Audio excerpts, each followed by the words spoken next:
There is something funny about the sound we hid behind the trolleys.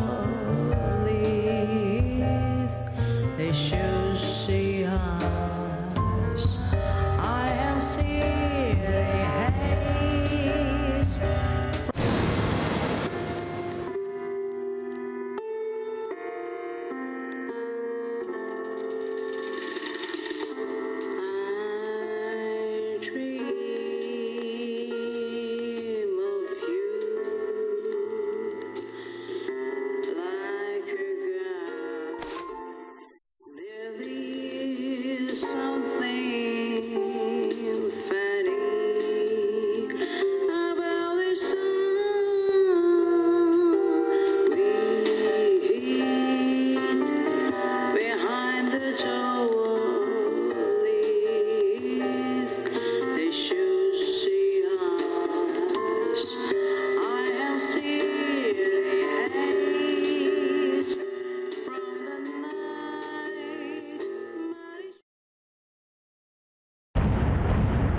Thomas, no.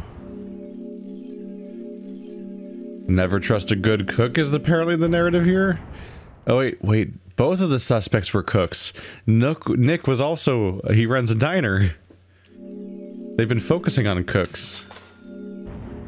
Especially since the drug running biker guy was a suspect for like 5 minutes. We got over that pretty quickly.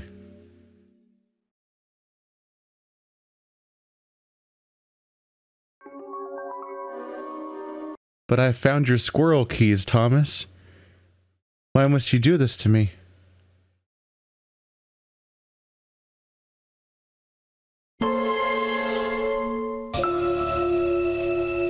Previously during the investigation. Okay then, Zach. Let's pay Harry another visit and get to the bottom of all this. And that one. And that one too. All red seeds. Welcome, York. The killings 50 years ago. There is something about it that you won't find written in those files. The people were attacking and killing each other, rampaging as though insane. Quite a story. York, I told you, that's nothing more than local folklore. What does that all mean? It's called The Legend of the New Raincoat Killer. York, we found Thomas. Zach, okay, so it's not bonus footage. It's still part of the main feature. Perpetrator is exactly who I thought it was.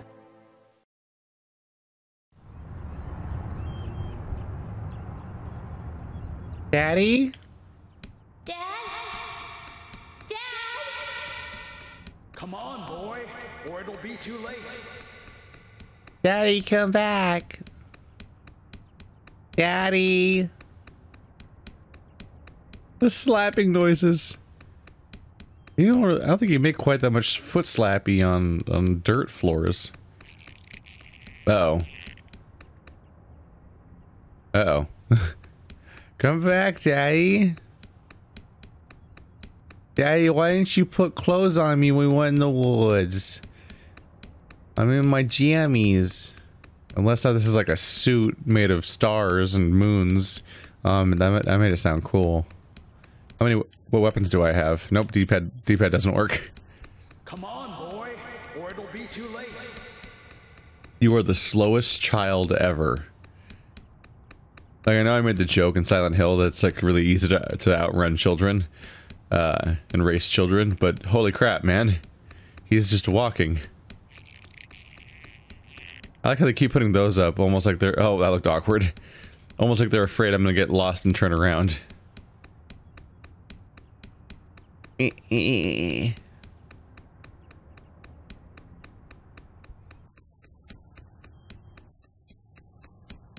Come on, boy, or it'll be too late. We're doing that repeating dialogue again, like Sigourney. Oh my god, I'm the little boy from Mass Effect that everyone hates. I'm the Mass Effect boy. I almost said Mass Effect boy. I'm the Mass Effect 3 boy. Oh my god. Oh, he just blinked out of existence. Shepard, come back. Shepard, I need to tell you about the endings. Come here. I'm a framing device that ruins everything.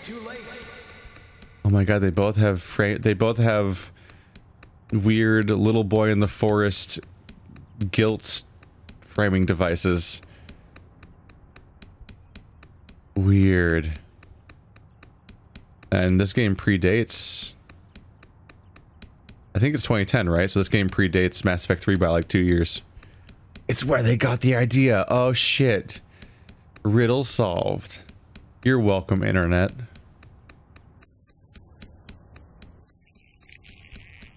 Come on, boy. Hey, a card. Cool, so if you miss this card, you have to replay this memory. Ryan Xander Morgan. Oh, that's my dad's name. Even in the card, his face is unknown, so I'm guessing we're not going to learn what he looks like.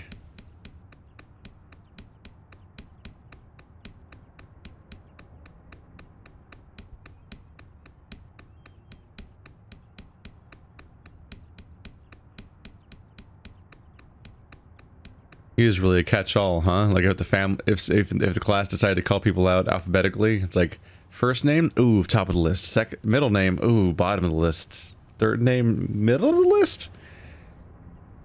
It's a very conditional alphabetical name. Yeah, that's about all I could think about to talk about during that long ass run. Daddy? Daddy? Daddy?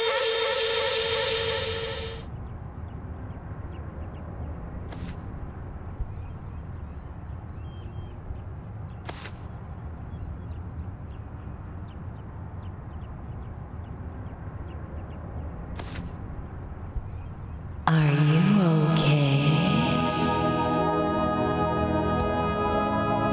Okay, this is officially a fucked up headspace to be in.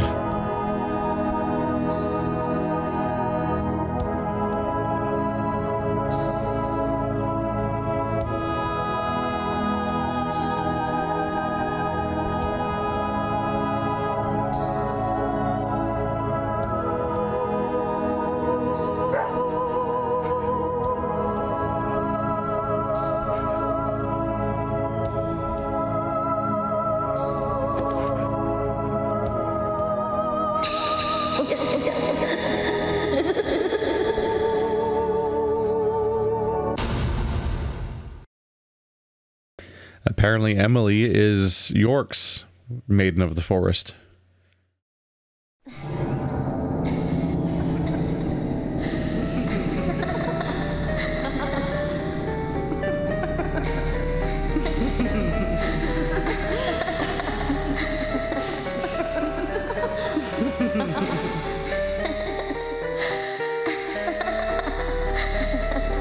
Oh. You are waiting here for someone, aren't you? The person you are waiting for will be here soon.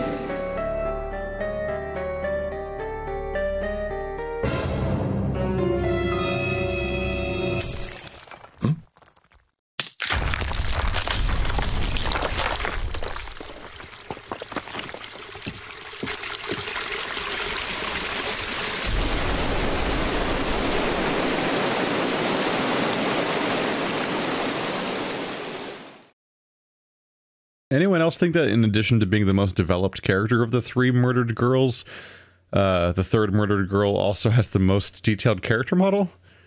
Like somehow her personality and appearance are both more high definition. We come toward the climax. As the angels said, I was soon fated to meet him.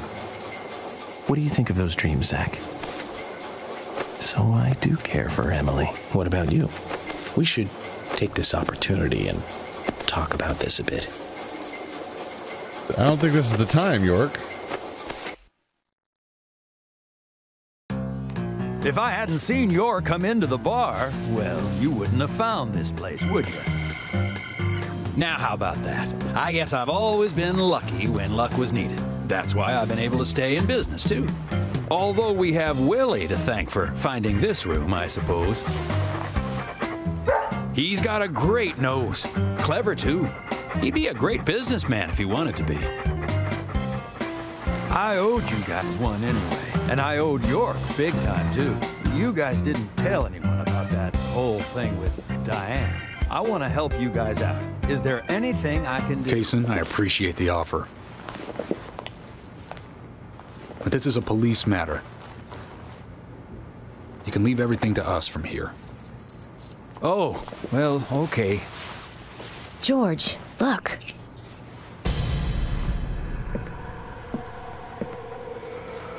These cigarettes, they're the same brand that York smokes. He's definitely been here. Carol's been missing since the bar closed last night. This town will be deserted if this keeps up.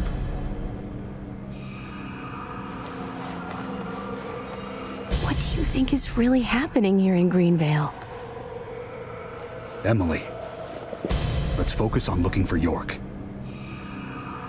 I just hope there are more leads than a cigarette butt around here.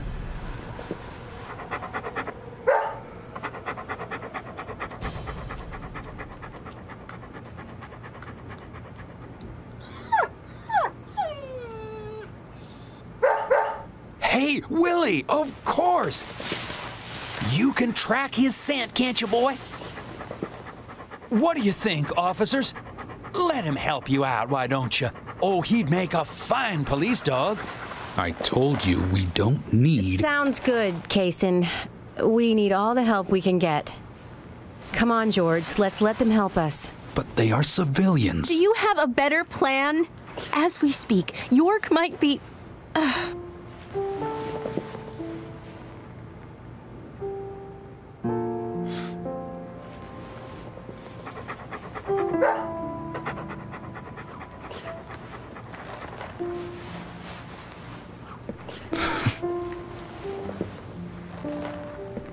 All this build-up and... all right. Let's have them help. All this build-up and Willie's going to lead us to Marlboro HQ. But one thing. With York missing in action, I'm back in charge. And York would give me hell if something bad happened to you guys. So promise me you'll call for backup at the first sign of danger. Yes, of course. I think we're missing something here. So I'm going to look around a bit longer. You go with Kaysen and follow York's trail. Thank you, George. We're counting on you, boy. Welcome to the force, Deputy Willie.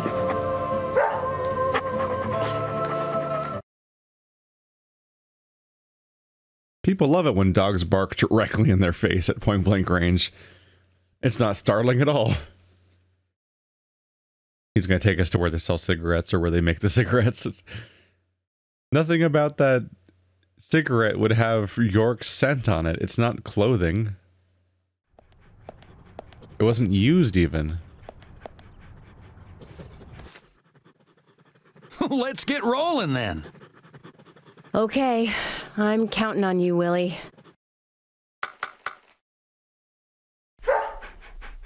Oh, not counting on me, though, are you? Sheesh. Oh my god, I'm Emily. Yay!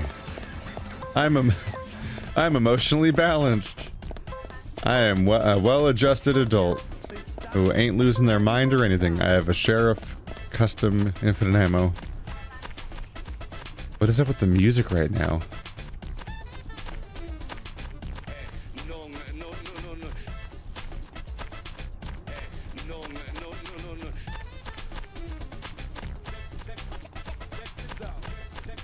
I'm sorry, are we playing Jet Set Radio right now?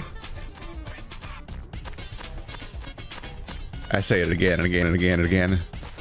I say again and again and again and again. Kaysen keeps pace. We're at the exact same speed.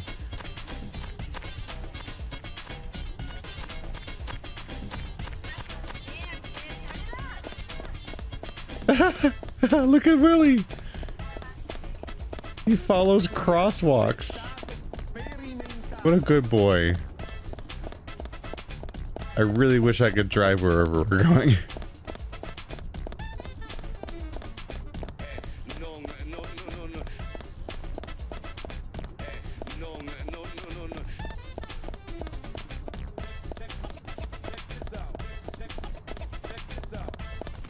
This song. I've not encountered this song. I don't think I've ever listened to the entire Deadly Premonition soundtrack from front to back, despite my usage of a few of its songs. I heavily use Comic Relief and Life is Beautiful, and then I'll sporadically use a handful of other songs throughout the soundtrack. But definitely not this one. This one's blindsiding me.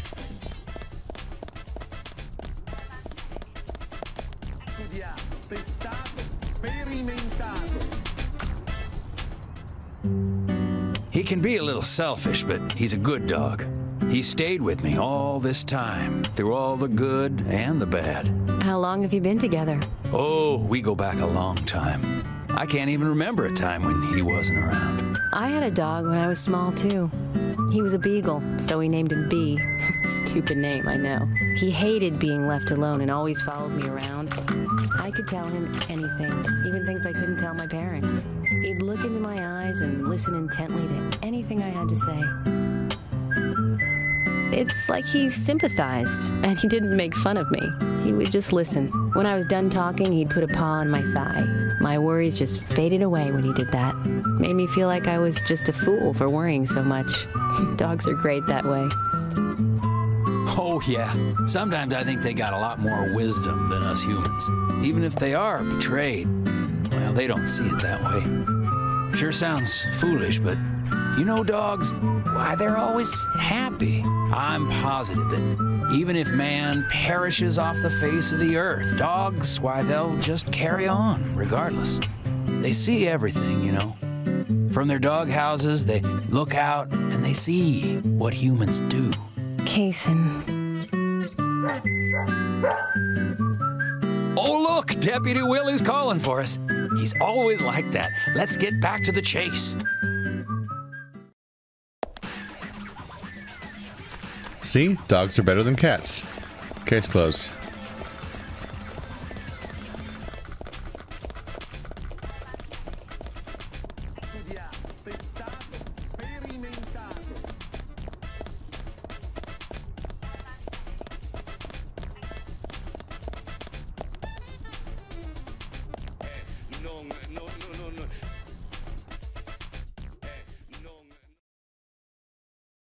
Did I just instantly fail for pressing the aim button for a second?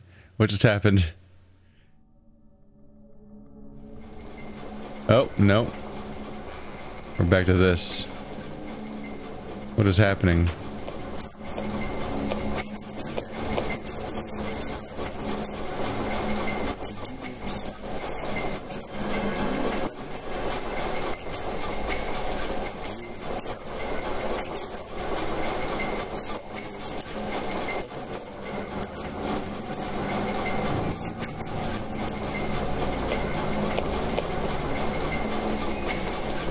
Why, thank you, York. You're so kind. Unlike him. If I had someone like you, things may not have come to this. York, have you ever been in love with someone? Thomas, a long time ago, I witnessed two people that I really cared about die. Both pretty much at the same time. And since then, I've tried not to.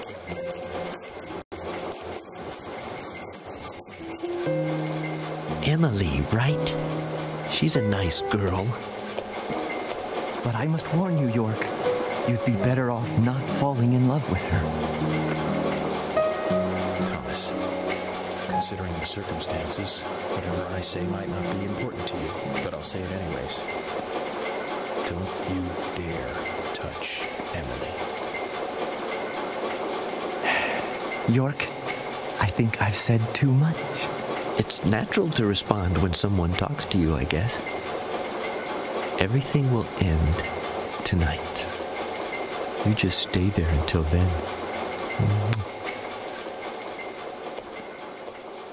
That's interesting. He doesn't seem to be planning on murdering us. Just locking us away. But she's gonna kill Emily. And then we're fucked.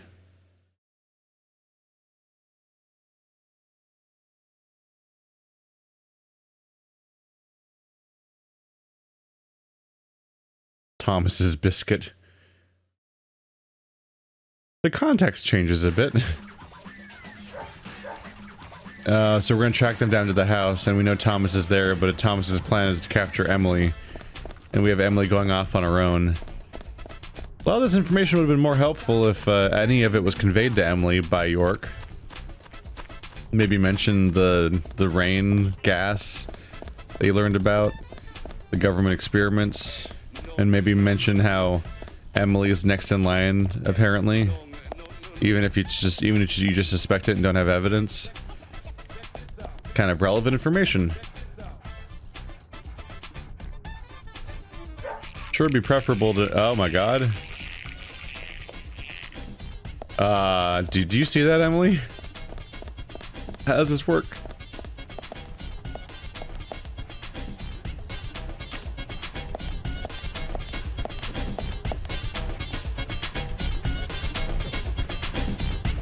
What's wrong? Something's bothering you. Oh no, it's just... I promised to have tea with Polly. I just remembered. What's that got to do with anything? Yep, you're right. This just isn't the time, I know. But it's... well, she reminds me of my mother who passed away. Kaysen. I've been a salesman for a long, long time. I never had time to talk with my mother, you know. Sales, they were the thing for me. No matter what happened, this was more important. So even when she was sick, I put more energy into my work, which I regret now. And you know, when I heard she died, I was on my way home, all happy. I closed a big deal in Jersey. Just when you want to give something back, you got no one to give it back to. Well, that's when I met her, Polly. I thought heaven had given me another chance. I really did. So I always stay in that hotel whenever I come up here. Oh, sure, the rooms are great, but in all honesty, I go there because I want to talk with Polly. Does Polly know all this? No way. I'd never say anything so embarrassing to her. She'd think I've got some crazy mother complex or something. You wouldn't be the only one in this game. Right, let's get going. Deputy Willie disapproves of any chit-chat. I'll make it up to Polly some other time, I guess. There's a lot of character development for Kaysen. Like the kind of development somebody gets when they're about to die in like 5 minutes. Oh god. It's like one of those episodes of Walking Dead where they really fixate on one character the entire episode and then they keep showing weird slow-mo segments and close-ups. And it's like, they're gonna die this episode. Shit.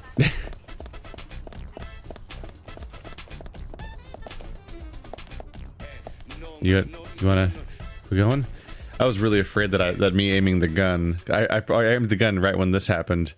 And I totally thought that I had failed the segment. I'm like, I didn't mean to. I was just kind of idling around. What is the machinery I can hear? Zach, I'm hungry, but he's certainly a great cook. It's a shame to keep his cooking hidden out here in the countryside. Don't you think so, Zach? Ugh! Which reminds me, there's another great cook in town. I've fallen in love with her. To love her cooking, too. Why does God test us so much? That coffee she made. That back of punch. I wish you could have tasted it, Zach. Are we just talking about her in front of her? Oh, we're imagining her. Okay. I was like, did she just walk in to rescue us at the exact moment where we're, like, imagining all this other stuff? It's a fun little reversal that that Emily, the love interest character, or at least she has sort of turned into a love interest character. She's going to rescue the protagonist to the point where we actually switch perspective to her to rescue the protagonist, which is a fun little switch.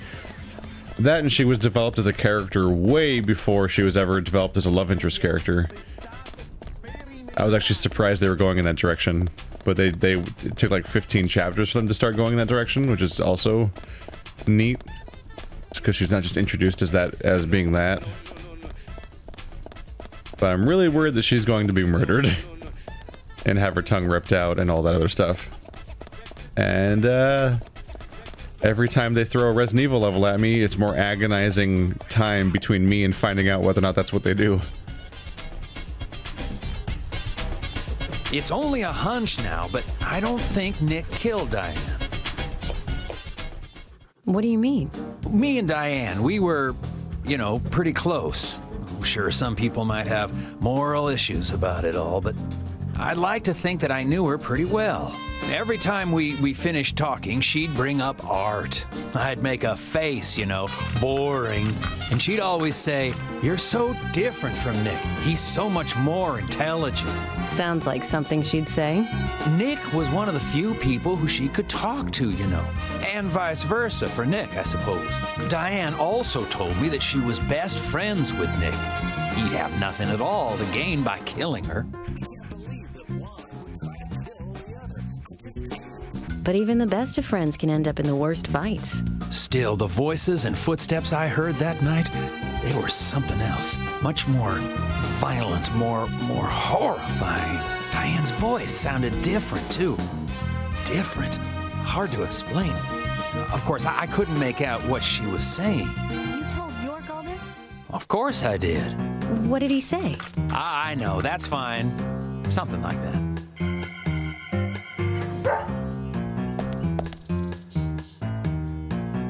Let's go then, and catch Diane's killer. I think Emily's catching up on the fact that York's not actually updating them on the damn investigation. He keeps finding out things and knowing about all these different details, and now Kaysen's re-explaining stuff because York's kind of bad at this and is not cooperating and not helping them. He expects all the information that they have and to go through all their files and interrogate them of their secrets and look at the backs of their and take off their shirts and everything, but there's all these pieces of information that he has that he doesn't even share or mention or even hint at.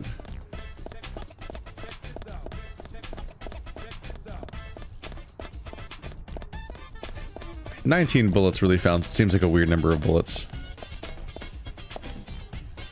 Yeah, that's correct. 18 plus 1.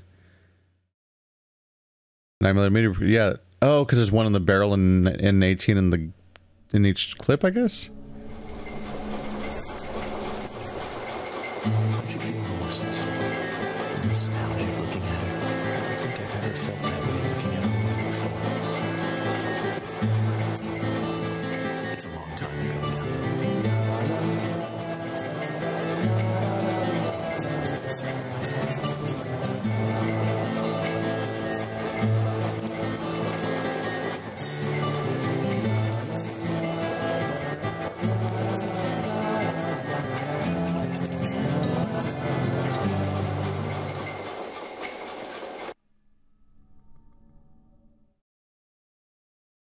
He keeps thinking of Emily. Well, she's thinking of you too, in that she wants you to not be a dead person. Although I guess you're fearing for her life too. Would be nice if she knew that. I don't mean know about your feelings, I mean know about her danger. I mean, on some level she already knows, hey, she's hunting a killer, so she's in danger inherently. But it'd be good for her to know that she might be the next target specifically. Because then that means that she's in danger even when she's not on the clock. There's a very real chance that she'll die in her own house in some weird ironic way that riffs on her being bad at cooking, maybe? I don't know. Last one was somebody getting killed by their own art. And the first two characters were so undeveloped that I don't really know what relevance their death might have been with their character. If that was like some sort of ironic death or not.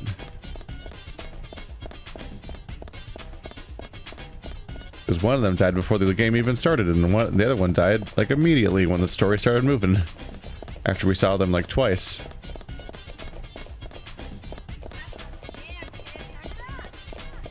I believe we're going to the community center. That's like the only thing in this direction, I think. I hope they don't make me run all the way there, because it's actually really far.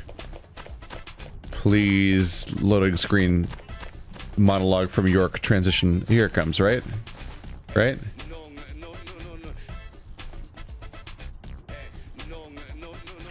Aha. I figured out your structure, or not? Close to the Ingrams? No, I mean, well, I always say hi when I see them at their store. Don't you think they make a wonderful family? I guess so. Including Jim, I suppose they do. Indeed they do. The ideal family, I'd say. You know that I look after Isaac and Isaiah pretty often, right? They talk a lot when I take them out. Yesterday, Mama and Papa, and this morning, Grandpa, always about their family. Just listening to them makes me feel so happy. I don't have any brothers, you know. Maybe I'm a little jealous of those two. That's why when I come here, I always pay them a visit.